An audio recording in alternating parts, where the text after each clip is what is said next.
लिअरजेट कंपनीच्या विमानाचं भारतामधलं उड्डाणच बेकायदेशीर. अजितदादांच्या अपघाताबद्दल रोहित पवार यांचा खळबळजनक आरोप. लिअरजेट कंपनीच्या विमानाची भारतामध्ये नोंदणीच होऊ शकत नसल्याचा आरोप.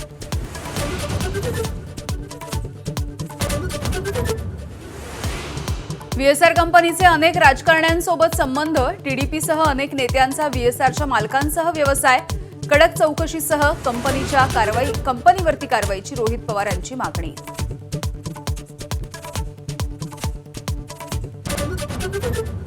उड्डाणाचे तास उलटलेलं जुनं विमान. अजितदादांसाठी अपघातग्रस्त विमानाचे बाकी होते 85 तास. कदाचित कालबाह्य विमानच दादांच्या दिमतीला. रोहित पवारांचा आरोप. अजित पवारांच्या विमान अपघाताची सीबीआय चौकशी करण्याची मागणी मुख्यमंत्री केंद्रीय गृहमंत्र्यांकडे करणार. अमित शहांना पाठवणार पत्र. तर काल राष्ट्रवादीकडून मुख्यमंत्र्यांना पत्र.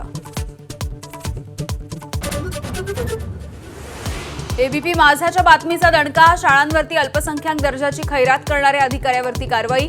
अल्पसंख्याक मंत्री सुनेत्रा पवार यांच्या आदेशानंतर उपसचिव मिलिंद शेणॉय यांची बदली. कारवाई होणार का असाही सवाल.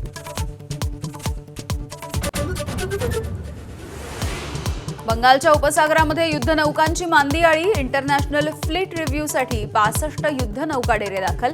70 देशांचा सहभाग. राष्ट्रपती करणार पाहणी.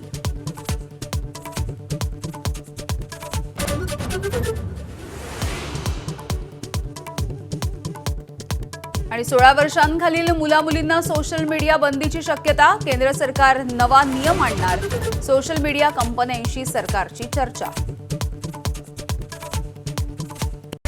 Headlines brought to you by Chitale बंधू.